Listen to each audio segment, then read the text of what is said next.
नमस्कार, super prime time में आपका स्वागत है। आपके साथ मैं हूं Sumera Khan. Super prime time में हम आपको दिखाएंगे दुनिया भर की बड़ी और अहम खबरें, world exclusive news stories, world breaking news और वॉर ब्रेकिंग न्यूज युद्ध के मैदान से। तो शुरुआत सुपर प्राइम टाइम की वॉर ब्रेकिंग न्यूज के साथ। और इस वक्त की बड़ी खबर यह कि ईरान ने दर्जनों बैलिस्टिक मिसाइलें तैनात की हैं।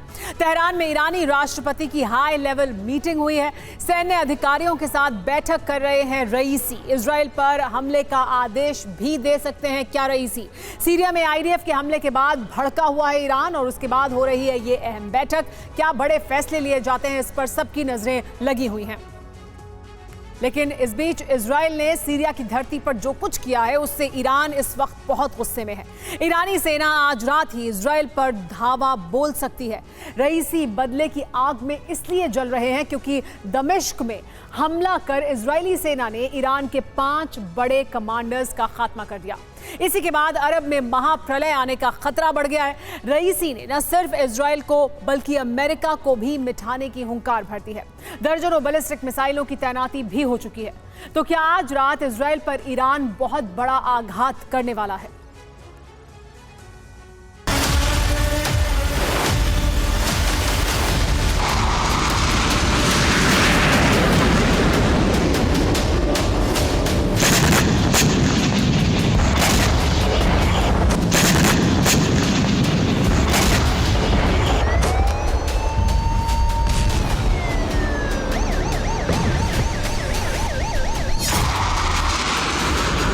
दिन के उजाले में इसी तरह एक के बाद एक मिसाइल विस्फोट हुए।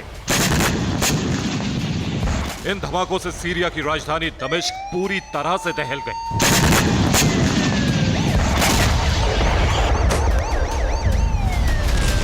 सीरिया की धरती पर यह हमला इजरायली एयरफोर्स ने किया।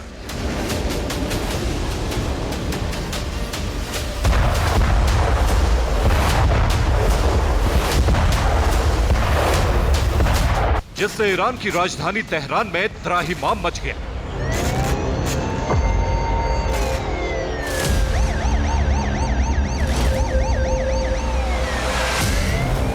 दमिश्क में इजराइल का यह वो हमला है जिससे गाजा युद्ध में बहुत बड़ा टर्न आ गया। यह वो एयर स्ट्राइक है जिससे युद्ध का विस्तार हो गया।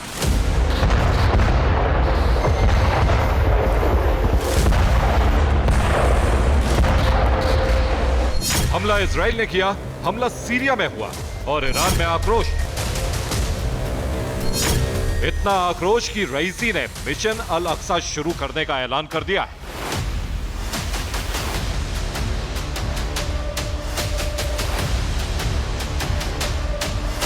ईरान वो ऑपरेशन लॉन्च करने वाला है जिससे न्यूक्लियर नाश का नक्शा दिखेगा।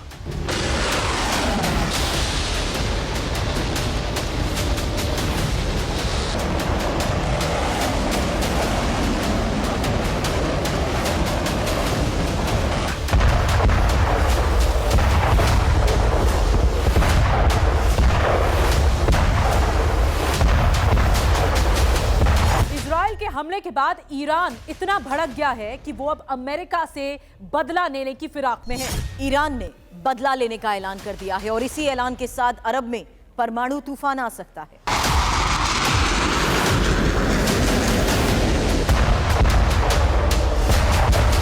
सवाल यह है कि आखिर सीरिया में इजरायली हमले के बाद ईरान इतना क्यों भड़का हुआ है कि उसने इजराइल के साथ साथ अमेरिका को भी मिटाने की सौगंध खा ली।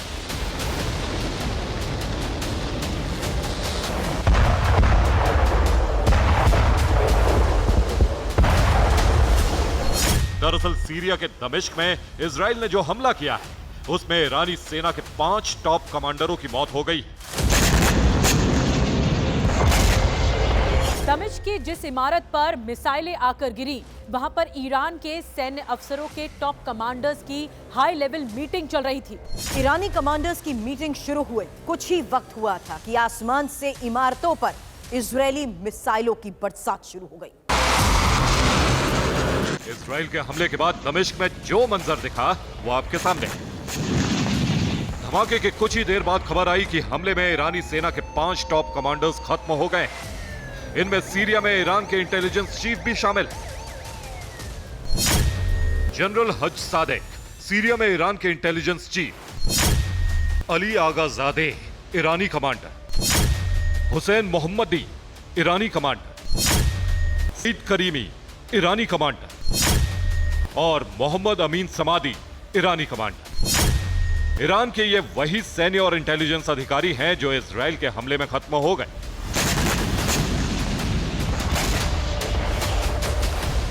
इसी नुकसान के बाद ईरान ने इजराइल के साथ साथ अमेरिका से युद्ध लड़ने का ऐलान कर दिया है। इसके लिए ईरान ने लाल सागर में अपने सबसे घातक डिस्ट्रॉयर को भेज दिया है।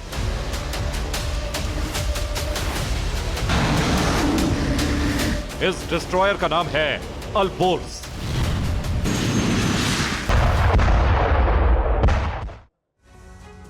सीरिया में इजराइल ने हमला किया, ईरान के 5 टॉप कमांडर मारे गए, तो गुस्से से लाल रईसी ने लाल सागर में अपने अल-बोर्स डिस्ट्रॉयर को भेज दिया है। यह ईरान का बहुत ही खतरनाक योद्धा है। इसकी लंबाई 95 मीटर है। यह समंदर में 75 किलोमीटर प्रति घंटे की रफ्तार से चलकर हमला करता है। इसकी रेंज है 9000 किलोमीटर। यह डिस्ट्रॉयर इसलिए बहुत घातक है क्योंकि इसमें बहुत ही खतरनाक हथियार लगे हुए हैं। ये 8 एंटी शिप नूर मिसाइलों से लैस है। ये मिसाइलें किसी भी वॉरशिप को जलाने का मादा रखती हैं। इसमें मार्क 8 गन लगी है, विध्वंसक फायरिंग करने में सक्षम है। इसमें एंटी शिप मिसाइल गन भी लगा है जो दुश्मन के शिप से फायर होने वाली मिसाइलों को इंटरसेप्ट करता है। अल-बोर्स में एंटी एयरक्राफ्ट गन भी लगी है जो आसमान में दुश्मन के हेलीकॉप्टर और एयरक्राफ्ट को तबाह कर देता है। इसमें 2 मोर्टार लॉन्चर भी लगे हैं जो हमले के वक्त बहुत कारगर साबित होते हैं। इस डिस्ट्रॉयर में 2 ऑटोमेटिक मशीन गन और 6 टॉर्पीडो भी लगे हैं। मतलब यह कि ईरान का यह डिस्ट्रॉयर समंदर में शत्रु सेना पर किसी भी तरह का हमला करने में सक्षम है।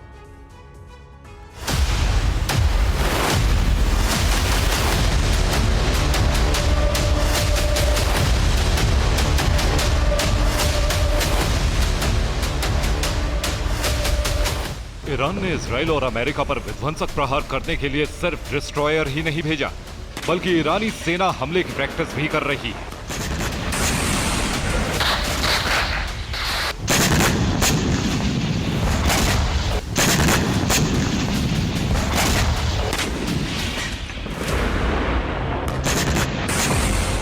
इस वक्त बॉर्डर पर ईरानी सेना लाइव फायर ड्रिल कर रही है, कुछ इस तरह। इतना ही नहीं, ईरान ने अब तक का सबसे बड़ा हमला करने के लिए लंबी दूरी तक मार करने वाली बैलिस्टिक मिसाइलें भी तैनात कर दी हैं।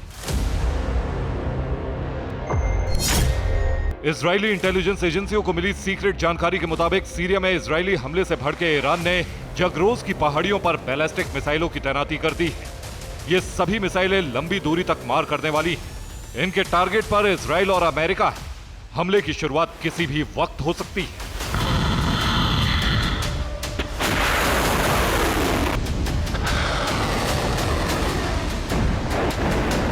ईरान यही नहीं रुका, उसने सोराया सैटेलाइट भी लॉन्च कर दी। दावा किया जा रहा है कि इससे ईरान के इंटरकॉन्टिनेंटल बैलिस्टिक मिसाइल कार्यक्रम और परमाणु प्रोग्राम को गति मिलेगी।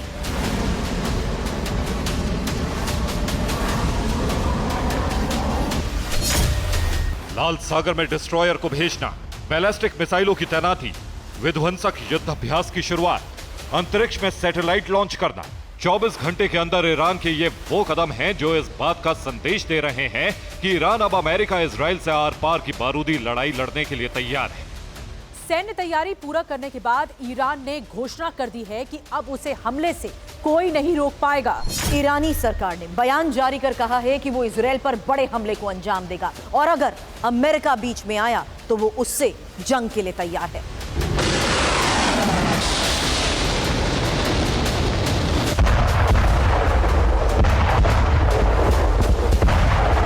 ईरान की तरफ से 3 बयान जारी हुए हैं।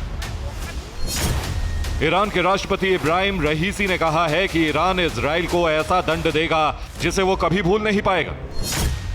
ईरान के चीफ जस्टिस गुलाम हुसैन मोहसिनी ने कहा है कि अब इजराइल को सबक सिखाने का वक्त आ गया है।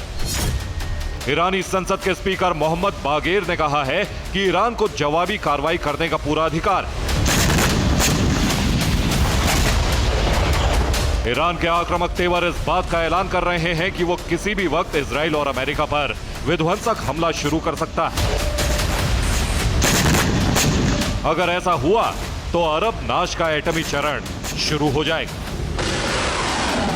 Bureau report, TV9 Bharatvarsh. Israel पर आज रात बड़ा हमला हो सकता है। इस वक्त की बड़ी खबर यही, ईरान इजराइल पर हमला कर सकता है कहा जा रहा है। इजरायली इंटेलिजेंस रिपोर्ट में ये बड़ी जानकारी सामने आई है।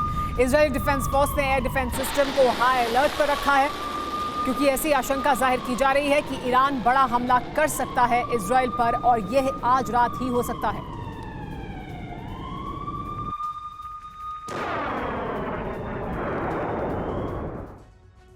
लाल सागर धधक रहा है। अब एटमी जंग का खतरा मंडराने लगा है, क्योंकि हूती लगातार बैलिस्टिक मिसाइल से टास्क फोर्स पर हमले कर रहा है। जवाब देने के लिए अमेरिका और ब्रिटेन ने जॉइंट ऑपरेशन शुरू कर दिया है। यमन में मौजूद हूती ठिकानों पर मिसाइलें दागी गई, जिससे ईरान बौखला गया है। उसने अपने मिलिट्री कमांडर भेजकर हूती की कमांड सौंप दी है, जिसके बाद लाल सागर में भयंकर युद्ध छिड़ सकता है, जिसमें पूरा अरब जल भी सकता है।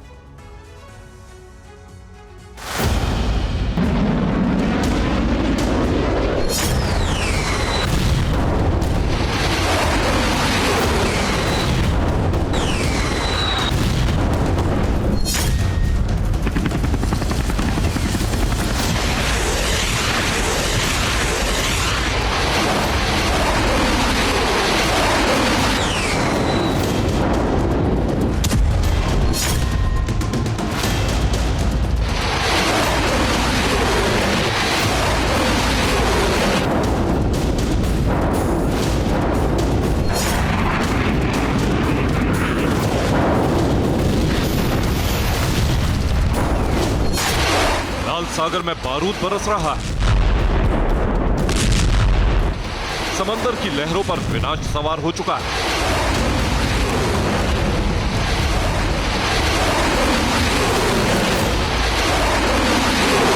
हूती के विध्वंसक ऐलान के बाद महायुद्ध की आशंका बढ़ गई, क्योंकि अब ईरान खुलकर युद्ध में उतरने वाला है।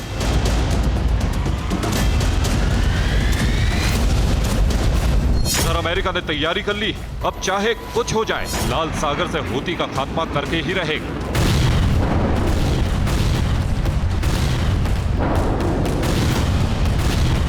हूती के दमन के लिए पेंटागन में ब्लूप्रिंट तैयार किया जा रहा है, जिससे यह तय होगा कि यमन पर किस हद तक हमले किए जा सके। अमेरिका और ब्रिटेन इस हमले में फ्रंट फुट पर रहेंगे, जबकि लाल सागर में सुरक्षा का जिम्मा दूसरे देशों के पास होगा।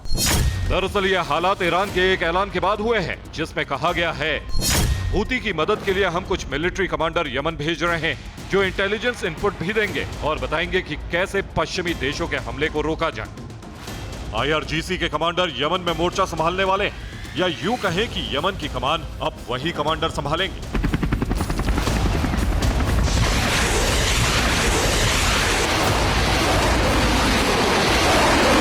खास बात यह कि ईरान लाल सागर की स्थिति पर नजर बनाए हुए अब तेहरान से सीधे युद्ध को कमांड किया जाएगा।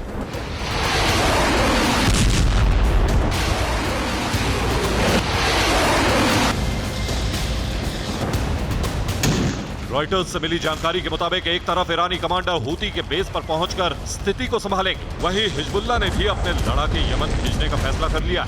यानी जैसी स्थिति गाजा में है, वैसी ही लाल सागर में होने जा रही। इजराइल की तरह अमेरिका को घेरने की तैयारी।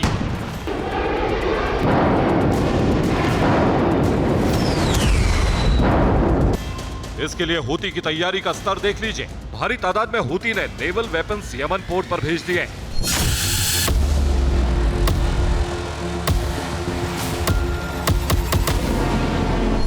बॉल अल मैंडेब स्ट्रेट के पास मौजूद हूती सैन्य ठिकानों पर इन हथियारों की तैनाती की जा रही है, जिससे युद्ध की स्थिति में लाल सागर में मौजूद टास्क फोर्स पर हमले किए जा सके।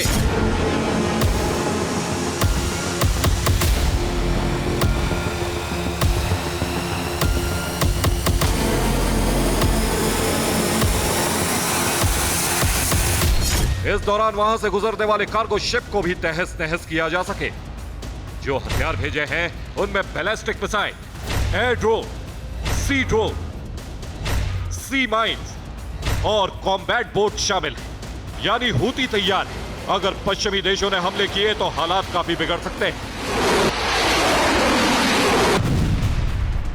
वैसे भी इस बात की आशंका है कि अमेरिका और ब्रिटेन साथ मिलकर बड़े हमले को अंजाम दे सकते हैं। सीरिया और यमन में ईरानी कमांडर के मारे जाने के बाद ईरान तमतमाया हुआ है। वो बदला लेने की आग में जल रहा है। स्काई न्यूज अरब के हवाले से खबर आई है कि बीती रात अमेरिका और ब्रिटेन ने हमला किया था, जिसमें हूती को काफी नुकसान हुआ। हमले में हूती के 75 लड़ाके मारे गए, जिसमें IRGC के कुछ कमांडर भी शामिल थे। साथ ही हिजबुल्लाह के भेजे लड़ाके भी थे।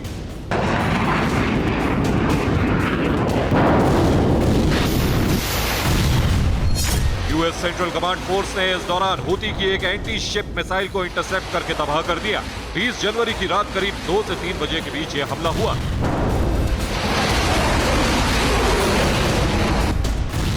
हूती के हमले के बाद अमेरिका ने हूती बेस पर एयर स्ट्राइक की थी। अगर ऐसा नहीं किया जाता तो हूती ने पूरी तैयारी की थी। वो टास्क फोर्स के वॉरशिप और डिस्ट्रॉयर को तबाह कर डालता, क्योंकि हूती ने 1000 किलोमीटर रेंज की बैलिस्टिक मिसाइलें लॉन्च पैड पर तैनात की हुई हैं।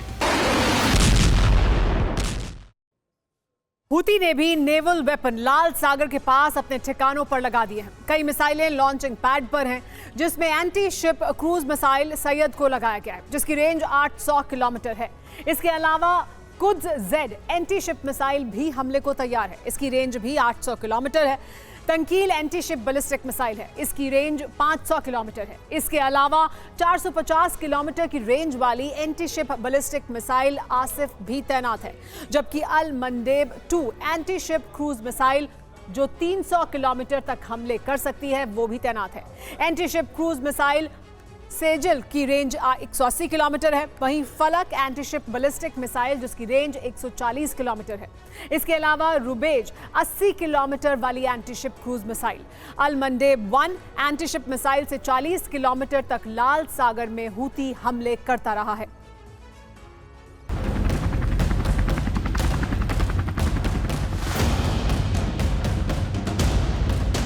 वॉशिंगटन पोस्ट की रिपोर्ट से खुलासा हुआ है कि अमेरिका ने हूती की तबाही का प्लान बना लिया है। पेंटागन में हूती पर मिलिट्री अटैक का ड्राफ्ट तैयार किया गया है।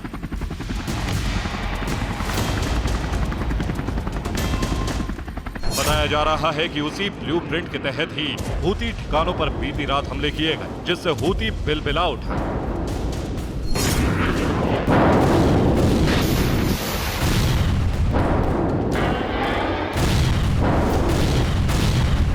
इसलिए ईरान ने सीधे युद्ध में उतरने की धमकी दे डाली।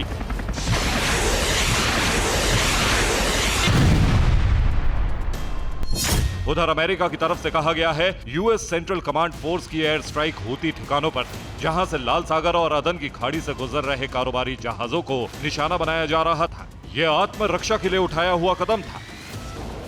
यानी अमेरिका अभी भी इसे युद्ध की संज्ञा नहीं दे रहा, बल्कि वो सुरक्षा के लिए ऐसा करने पर मजबूर है। इसी तरह ब्रिटेन भी हमले कर रहा है, क्योंकि लाल सागर में हूती ने जितने भी कारोबारी शिप पर हमले किए उसमें से अधिकतर ब्रिटेन के थे। इसलिए ब्रिटेन ने फैसला किया है कि वो लाल सागर में मिसाइल डिफेंस सिस्टम लगाएगा।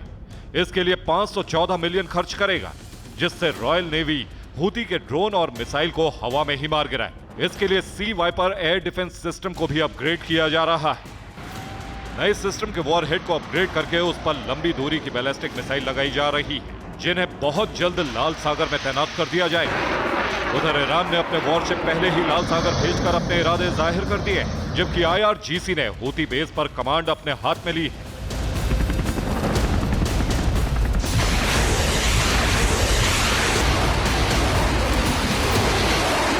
यानी सीधे तौर पर हूती सिर्फ मुखौटा है, उसके पीछे ईरान जो पश्चिमी ताकतों को पहले लाल सागर से खदेड़ देना चाहता है, फिर उसके बाद मिडिल ईस्ट से भी। Bureau report, TV9 Bharatvarsh.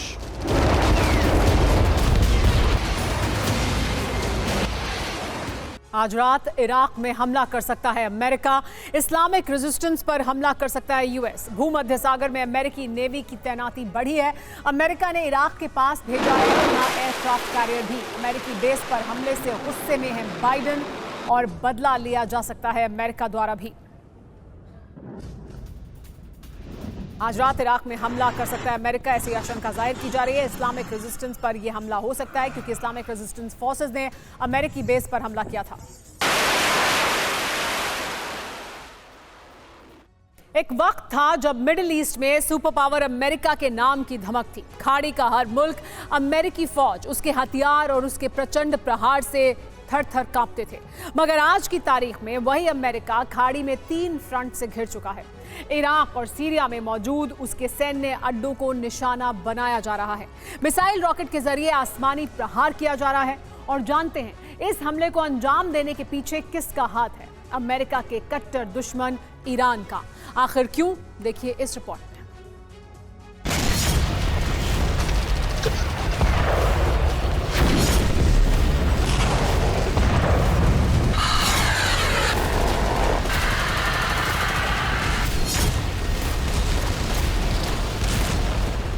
ताबड़तोड़ अंदाज में आसमान से रॉकेट और मिसाइलों के प्रहार से पश्चिमी इराक का एक इलाका दहल उठा।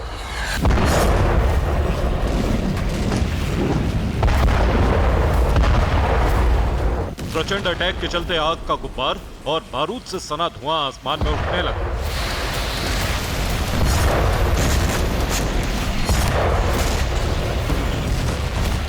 जानते हैं इराक में 20 जनवरी की शाम बारूदी कोहराम किसने मचाया? किसे टारगेट करने के लिए बैलिस्टिक मिसाइलों और रॉकेट से सीरियल अटैक किया गया? तो आपको बता दें कि इराक में मौजूद अमेरिकी मिलिट्री बेस पर हमला किया गया। अल असद बेस पर बैलिस्टिक मिसाइल और रॉकेट दागे गए। 20 जनवरी की शाम 6:30 बजे हमले को अंजाम दिया गया। इस हमले में अमेरिका के कई सैनिक बुरी तरह से जख्मी हो गए। यूएस आर्मी के अल असद बेस को भी काफी नुकसान पहुंचा।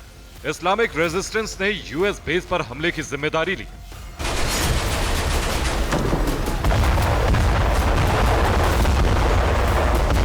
हालांकि अमेरिकी डिफेंस ने ईरान समर्थित इस्लामिक रेजिस्टेंस की कई मिसाइलों और रॉकेट्स को आसमान में इंटरसेप्ट कर ध्वस्त किया, मगर कुछ मिसाइलें और रॉकेट्स अल असद बेस को भेदने में कामयाब रहे।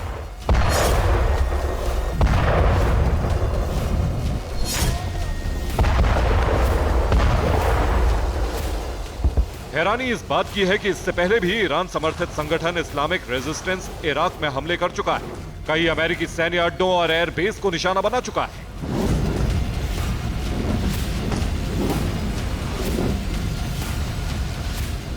मगर पश्चिमी इराक में मौजूद अल असद सैन्य अड्डे पर किया गया हमला अब तक का सबसे भीषण और विस्फोटक अटैक माना जा रहा है।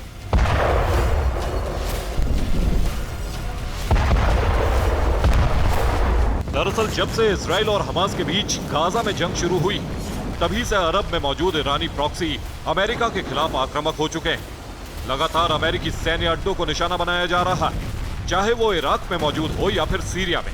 जी हाँ, एक रिपोर्ट में दावा किया गया है कि गाजा जंग शुरू होने के बाद इराक में मौजूद अमेरिकी बेस पर अब तक 58 हमले हो चुके हैं। वहीं सीरिया में मौजूद यूएस बेस पर 83 बार हमले किए जा चुके हैं। यानी बीते 3 महीने में ईरानी प्रॉक्सी 141 हमले कर चुके हैं।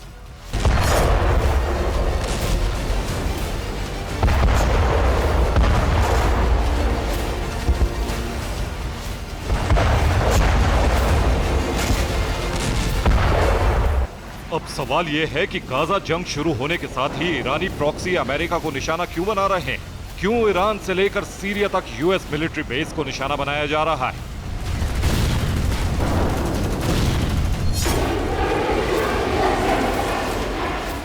क्यों अमेरिका की अरब में घेराबंदी की जा रही? तो आपको बता दें कि इसकी वजह है ईरान। जी हाँ, वैसे तो ईरान और अमेरिका के बीच अदावत दशकों पुरानी है, मगर गाजा युद्ध के बाद दोनों देशों के बीच तनाव चरम पर है।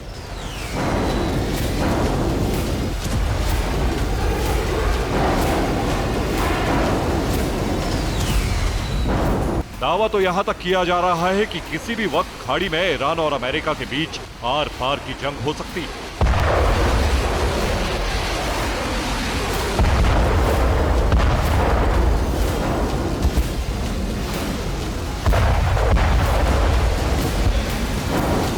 असल में खाड़ी में अमेरिका की दखल अंदाजी ईरान को कतई बर्दाश्त नहीं। वहीं हमास से जंग में अमेरिका न सिर्फ इजराइल के साथ खड़ा है, बल्कि आईडीएफ को हथियारों की सप्लाई भी की जा रही, जिसकी मदद से इजराइल गाजा पर तो हमले कर ही रहा है, बल्कि इसके साथ साथ सीरिया में ईरानी प्रॉक्सी को भी निशाना बना रहा है।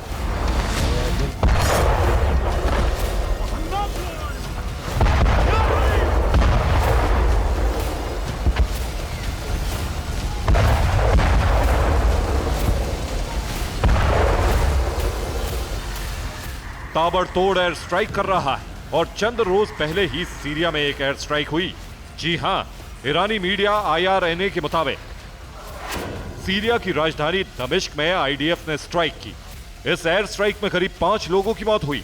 मरने वालों में 4 लोग ईरान के मिलिट्री एडवाइजर थे, जबकि एक IRGC का चीफ इंटेलिजेंस ऑफिसर था।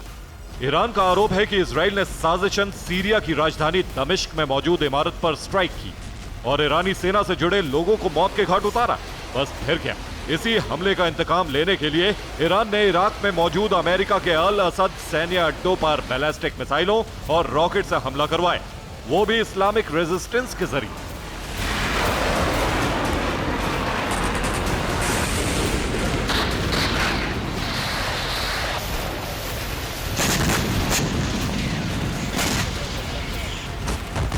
इतना ही नहीं, 2 दिन पहले भी ईरान समर्थित इस्लामिक रेजिस्टेंस ने इराक में मौजूद US एयरबेस पर हमला किया, जिसमें अमेरिकी वायुसेना का रीपर ड्रोन जलकर राख हो गया।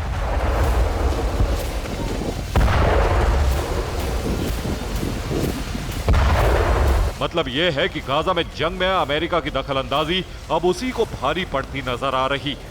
आशंका तो ये तक जताई जा रही है कि ईरानी प्रॉक्सी ने सीरिया से लेकर इराक तक अमेरिका को घेर लिया है और अगर इसी तरह ईरान हथियारों की सप्लाई करता रहा, इसी तरह अमेरिकी ठिकानों पर हमले होते गए, तो एक बात शीशे की तरह साफ, जल्द ही खाड़ी से अमेरिका के पांव उखड़ जाएंगे।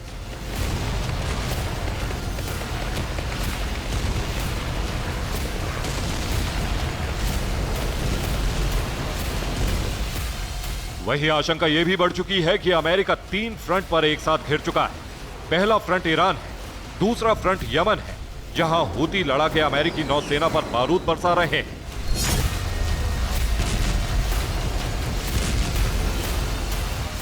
और तीसरा फ्रंट इराक और सीरिया है, जहां ईरानी प्रॉक्सी ने सुपर पावर की नाक में दम कर रखा है।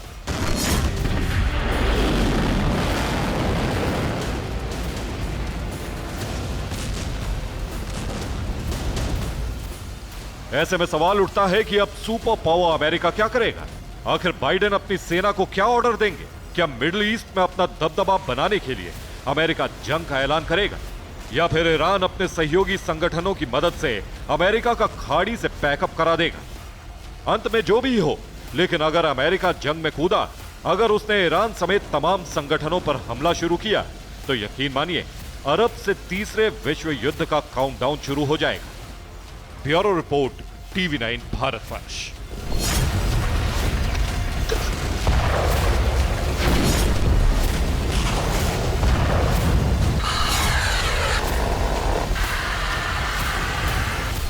इस वक्त की बड़ी खबर है कि ब्लैक सी में यूक्रेनी सेना का हमला नाकाम हुआ। रूस ने यूक्रेन की मिसाइल को इंटरसेप्ट किया। रूस की ब्लैक सी फ्लीट पर हमले की कोशिश की गई। 24 घंटे में यूक्रेन के रूस में कई बड़े हमले सफल रहे। अभी तक रूस पिछले करीब 20 दिन से यूक्रेन के अंदर भीषण हमले कर रहा था और जनवरी के अंत तक कीव पर कब्जे की तैयारी कर रहा था। लेकिन इसी बीच यूक्रेन ने रूस पर बड़ा पलटवार कर दिया। ज़ेलेंस्की की फोर्स ने रूस पर विध्वंसक आघात किया। यूक्रेन के ज्यादातर हमले रूसी इलाकों में टारगेट को हिट करने में कामयाब भी रहे। यूक्रेन के सीरियल ड्रोन अटैक के बाद पुतिन और उनकी सेना काफी आक्रोश में है। कहा जा रहा है कि जल्द ही पुतिन यूक्रेन के हमलों का बड़ा प्रतिशोध लेंगे। तो क्या आज की रात यूक्रेन पर रूस बहुत बड़ा हमला करने वाला है?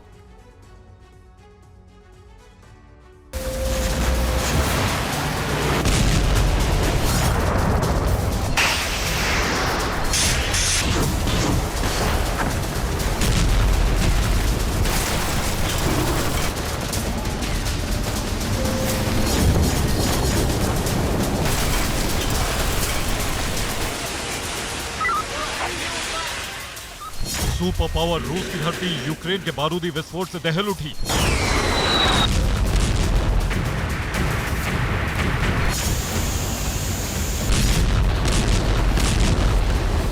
यूक्रेन के विध्वंसक हमलों के बाद रूस की धरती पर आग ही आग दिखने लगी।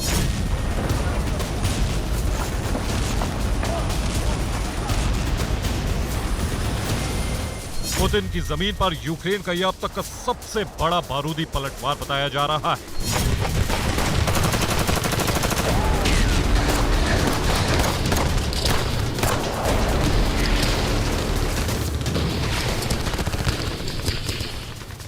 शनिवार की रात यूक्रेन ने रूस की धरती पर कई जगहों पर जबरदस्त हमलों को अंजाम दिया।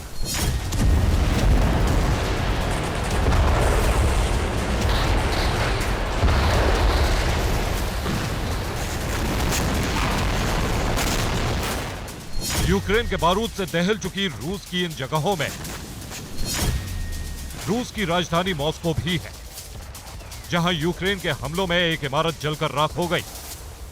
लेनिनग्राद में नेचुरल गैस कंपनी में आग लग गई। सेंट पीटर्सबर्ग में भी धमाका हुआ।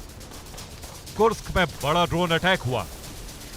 रूस का नोवाटेक पोर्ट टर्मिनल जल गया। तुला में भी हमला हुआ, जिसे नाकाम कर दिया गया। तुला में पंचीर मिसाइल एयर डिफेंस सिस्टम बनाने वाली फैक्ट्री पर हमला किया गया था। मोलेंस्क में भी हमला हुआ, जो नाकाम हो गया। वहीं रेवनोपोल में भी हमला नाकाम कर दिया गया। गौर करने वाली बात यह है कि रूस पर किए गए यूक्रेन के ज्यादातर हमले टारगेट को हिट करने में कामयाब रहे।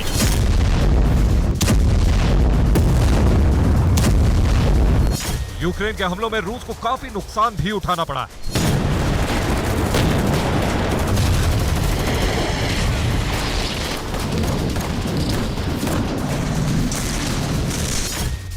रूस का रडार स्टेशन तबाह हो गया।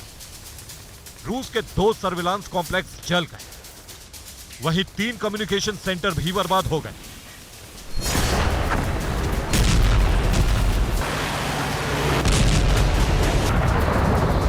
पिछले करीब 20 दिनों से रूस यूक्रेन को लगातार दहला रहा है, लेकिन अब यूक्रेन के इस बड़े ड्रोन अटैक के बाद पुतिन की सेना को एक बड़ी चुनौती मिली है। रूसी जमीन पर यूक्रेन के हमलों से पुतिन आग बबूला हो चुके हैं और जल्द ही पुतिन यूक्रेन पर बड़े हमले को अंजाम दे सकते हैं।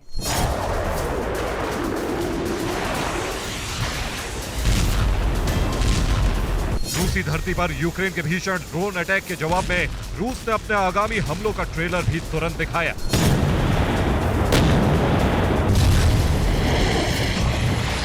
मीडिया रिपोर्ट्स में दावा किया गया कि रविवार को सुबह डोनेत्स्क में रूस ने मिसाइल दागे, जिसमें कई लोगों की मौत हो गई।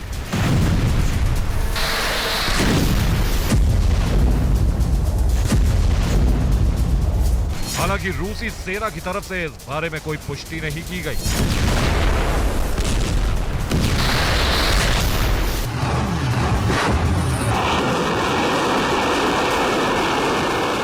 जानकारों का मानना है कि रूस अगले 24 घंटों में यूक्रेन पर बड़े हमले करेगा।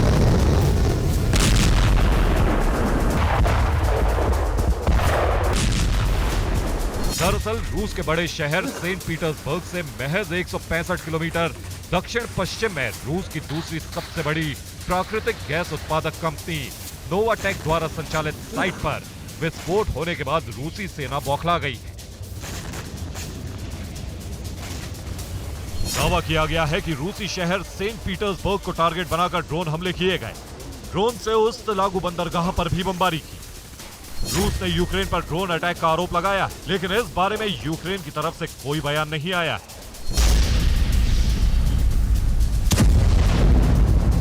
मीडिया रिपोर्ट्स में दावा किया गया है कि यूक्रेन के बारूदी टारगेट पर मॉस्को के इलाके भी थे। मॉस्को के इस्ट्रा जिले में भी बारूदी धमाका हुआ, जिसके बाद एक इमारत में भीषण आग लग गई।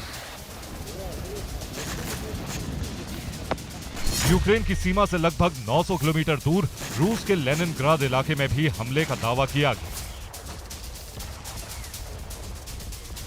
लेनिनग्राद में ड्रोन हमलों के बाद बड़ा विस्फोट हुआ, जिसके बाद आग लग गई।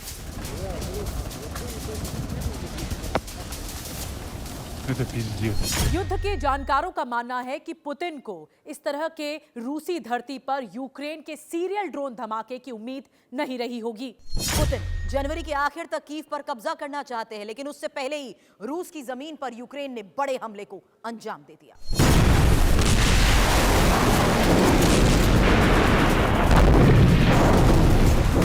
पिछले 48 घंटों में यूक्रेन ने सेंट पीटर्सबर्ग से लेकर तुला तक की जमीन को ड्रोन हमलों से दहलाने की कोशिश की।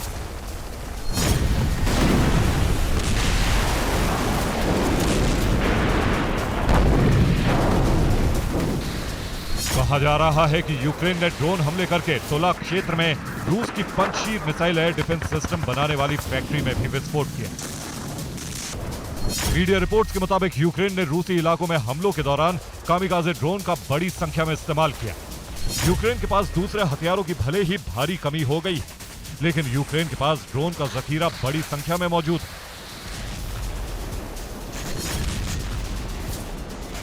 यूक्रेन को पश्चिमी देशों से भारी तादाद में ड्रोन मिल भी रहे हैं और खुद यूक्रेन भी बड़े पैमाने पर ड्रोन का निर्माण कर रहा है। फिर उससे वो रूसी इलाकों पर प्रहार भी कर रहा है।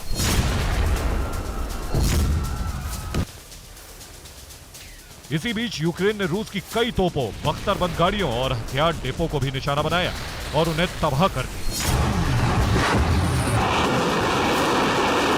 इसके साथ ही यूक्रेन ने रूस के कई टैंकों को भी ध्वस्त कर दिया।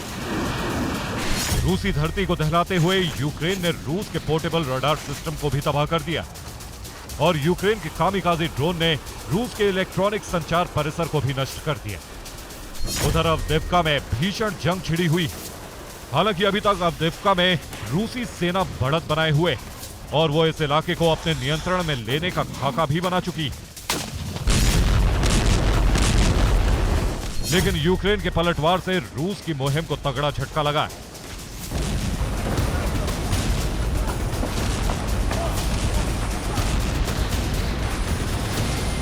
जिसका हिसाब पुतिन की सेना बहुत जल्द ले सकती है।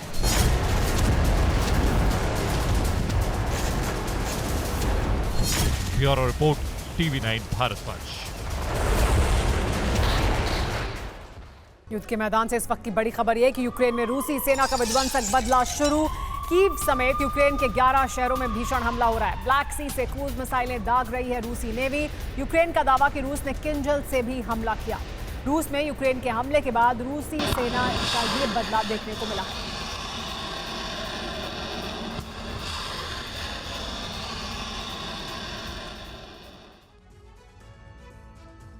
एक तरफ अमेरिका लाल सागर में हूती का खात्मा करने के लिए पूरी तैयारी कर चुका है, दूसरी तरफ यूक्रेन मदद के इंतजार में है। हालात ऐसे हो चले हैं, रूस ताबड़तोड़ हमले कर रहा है और यूक्रेन तबाह हो रहा है। अगर ऐसी स्थिति रही तो यूक्रेन के पास सरेंडर के अलावा कोई विकल्प नहीं बचेगा। अब सवाल उठ रहा है, मिडिल ईस्ट में अपनी साख बचाने के लिए अमेरिका क्या यूक्रेन की बलि चढ़ाने की तैयारी कर चुका है?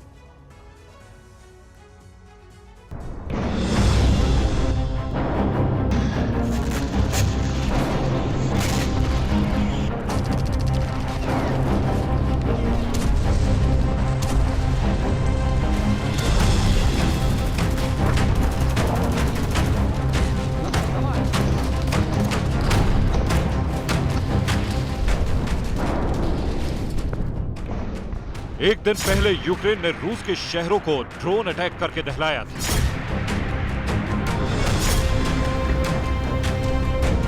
जिस पर पलटवार करते हुए रूस ने इतने बम बरसाए कि यूक्रेन के शहर शहर शमशान बन गए।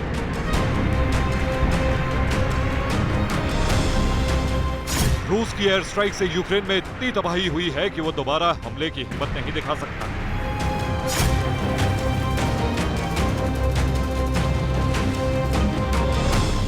क्योंकि डोनेस्क में यूक्रेन के 320 सैनिक मारे गए, वहीं लीमन में यूक्रेन के 280 सैनिक खत्म हो गए, जबकि रोबोटिनो में यूक्रेन के 30 सैनिक मारे गए, जबकि कुपियांस्क में 150 सैनिक मारे जा चुके हैं।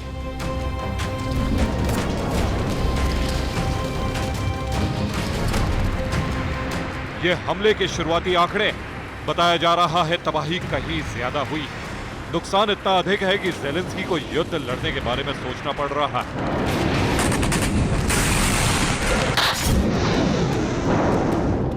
अगर रूस से युद्ध आगे जारी रहता है तो हथियार चाहिए होंगे, जो फिलहाल की स्थिति में मिलना मुश्किल है, क्योंकि अमेरिका का फोकस मिडिल ईस्ट पर है।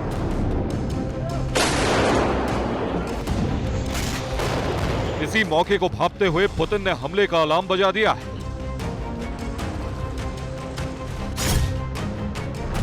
यूक्रेन की फ्रंट लाइन को खत्म कर दिया गया है। रूसी सेना धीरे धीरे आगे बढ़ रही। पहले एयर स्ट्राइक से यूक्रेनी सैनिकों को खदेड़ा जाता है, फिर उस इलाके पर रूसी सेना कब्जा कर लेती है। इतना ही नहीं, यूक्रेनी पोस्ट और उसके हथियारों को जला भी रही है।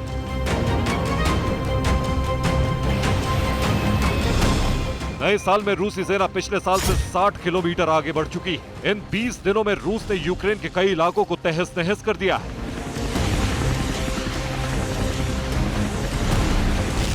हालात ऐसे हैं, अगर यूक्रेन को जल्द मदद नहीं मिली तो हालात काफी गंभीर हो जाएंगे। इसका अंदेशा अमेरिका के एनएसए जैक सुवेलिन ने जताया है।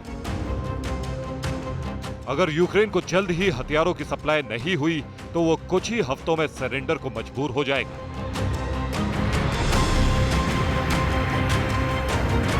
अब जब अमेरिका भी ऐसा सोच रहा है तो क्या यूक्रेन के पतन का वक्त निकट आ चुका है?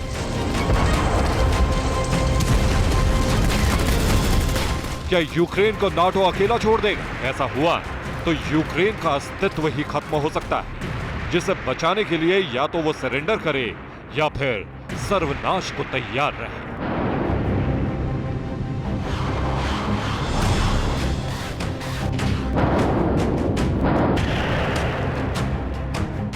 और ऐसा होता दिख भी रहा है।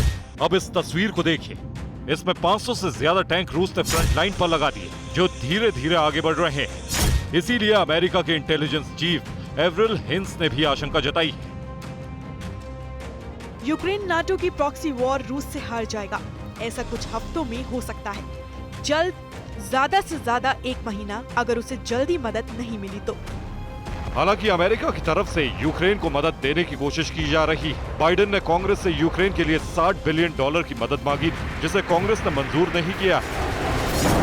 यानी यूक्रेन को मदद फिलहाल मिलती नहीं दिख रही। अब ज़ेलेंस्की के पास गुहार लगाने के अलावा कोई दूसरा चारा नहीं बचा है। अब सवाल उठ रहा है, जिस नाटो के दम पर ज़ेलेंस्की ने युद्ध का इतना बड़ा बवंडर खड़ा कर दिया, अब वो आगे की लड़ाई कैसे लड़े?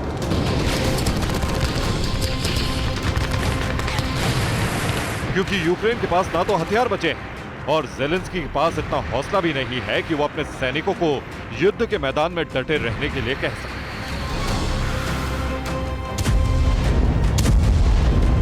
हालात ऐसे हैं कि यूक्रेनी सेना में कभी भी भगदड़ मच सकती है, क्योंकि रूसी सेना तेजी से दक्षिणी पूर्व यूक्रेन पर कब्जा जमाते हुए आगे बढ़ रही है।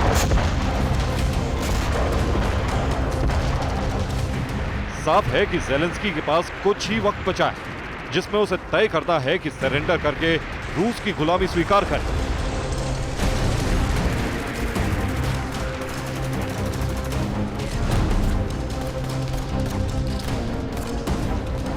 या फिर सर्वनाश के लिए तैयार रहे।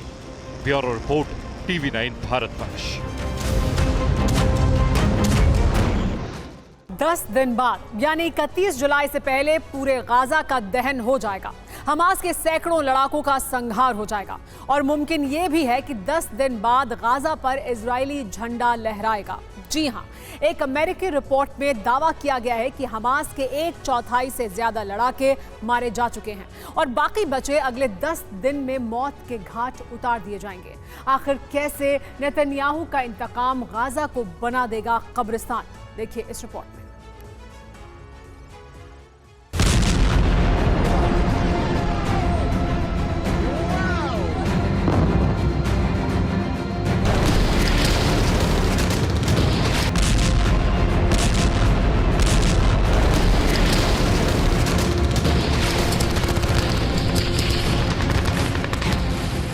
जमीन से लेकर पाताल तक आसमान को जड़ से उखाड़ फेंकने की रणनीति युद्ध स्तर पर जारी है।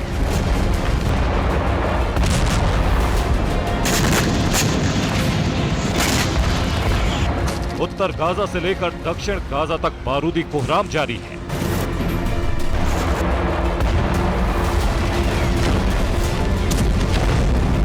इतना ही नहीं, दक्षिणी गाजा का सबसे बड़ा शहर खान यूनिस मौजूदा वक्त में जंग का मैदान बना हुआ है।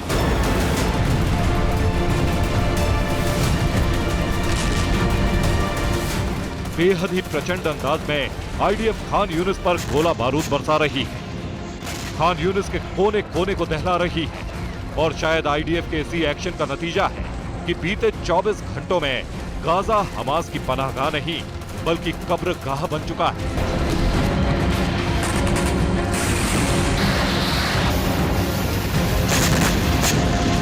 आपको बता दें कि इजरायली सेना गाजा में सिर्फ हमास के ठिकानों या फिर लड़ाकों को ही टारगेट नहीं कर रही, बल्कि हमास के टॉप लीडरशिप को भी चुन चुन कर मौत के घाट उतारा जा रहा है।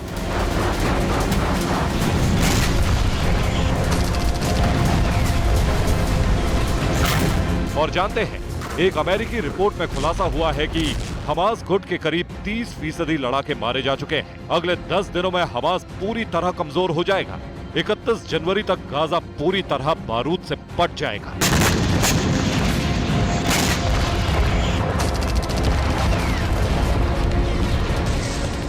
यही वजह है कि इजरायली सेना ने अब गाजा में हमलों की तादाद पहले से ज्यादा कर दी है।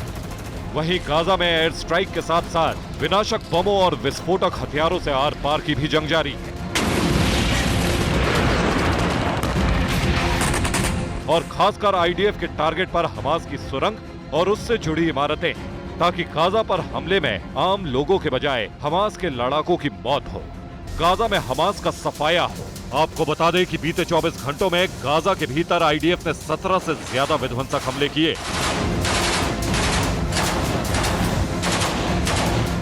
जिसमें 178 लोग मारे गए, जबकि 293 लोगों के घायल होने की खबर है। और अगर बात 7 अक्टूबर से अब तक की करें, तो आईडीएफ के हमलों में गाजा के करीब 25,105 लोग मारे जा चुके हैं, जबकि 62,681 लोग गंभीर रूप से घायल हैं।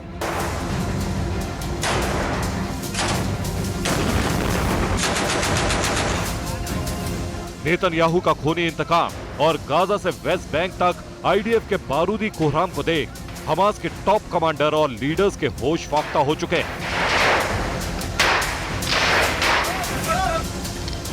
लेकिन आपको बता दें कि अमेरिकी रिपोर्ट में दावा किया गया है कि गाजा की असली त्रासदी तो अभी बाकी है। आने वाले 10 दिन गाजा के लिए महा खतरे से कम नहीं है, क्योंकि इन 10 दिनों में गाजा से हमास का संपूर्ण खात्मा होना तय है।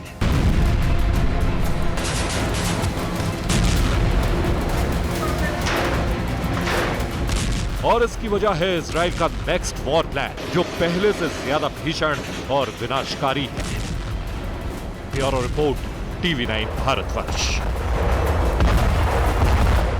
उत्तर कोरिया के तानाशाह किम की परमाणु प्रतिज्ञा अमेरिका और उसके सहयोगी देशों को दहला सकती है। किम ने समंदर में न्यूक्लियर ड्रोन का टेस्ट करके पेंटागन को दहशत में डाल दिया है।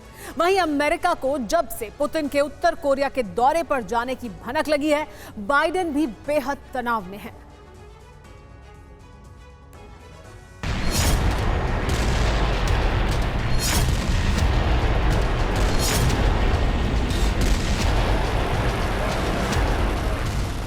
पुतिन और किम की जोड़ी बारूदी दुनिया में बड़ी तबाही मचाने को तैयार है।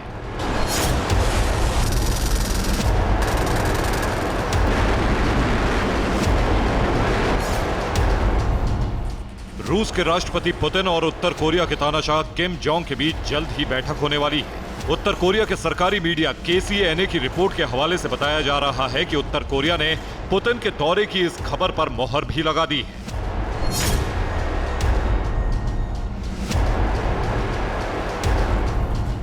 पिछले हफ्ते उत्तर कोरिया के विदेश मंत्री चोई सोन ने मॉस्को में पुतिन से मुलाकात करके उन्हें प्योंगयांग आने का न्योता दिया था।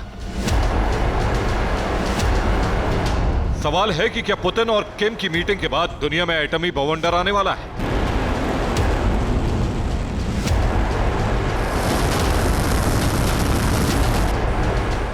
क्या एटमी हमले की अंतिम रणनीति के लिए ही पुतिन उत्तर कोरिया जा रहे हैं?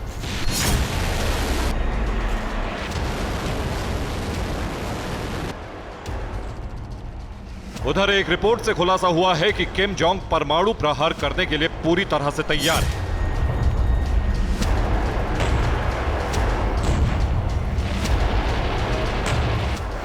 रिपोर्ट के मुताबिक उत्तर कोरिया परमाणु युद्ध का खतरा बढ़ा रहा है। उत्तर कोरिया परमाणु हथियारों का जखीरा बढ़ा रहा है। किम के निशाने पर अमेरिका, दक्षिण कोरिया और जापान है।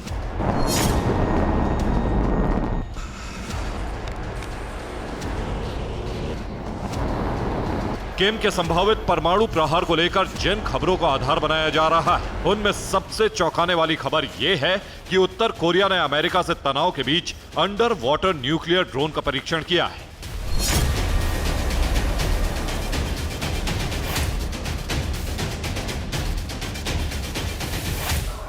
दावा किया जा रहा है कि यह ड्रोन पानी में लंबी दूरी तक परमाणु हथियार ले जा सकता है। इसकी तुलना रूस के पोसाइडन अंडर वाटर वेपन से की जा रही है। माना जा रहा है कि इस हथियार का इस्तेमाल अमेरिकी युद्धपोतों और कैरियर स्ट्राइक ग्रुप को नष्ट करने के लिए किया जाएगा। किम का यह नया समुद्री शस्त्र उसके शत्रुओं के इलाके में सुनामी ला सकता है। दरअसल तानाशाह किम जेजू द्वीप के पास अमेरिका, जापान और दक्षिण कोरिया के संयुक्त नौसेना अभ्यास से बेहद खफा है। अपने दुश्मनों को दहलाने के लिए ही उसने अपने नए परमाणु हथियार का प्रदर्शन किया। Bureau report, TV9 Bharatvarsh.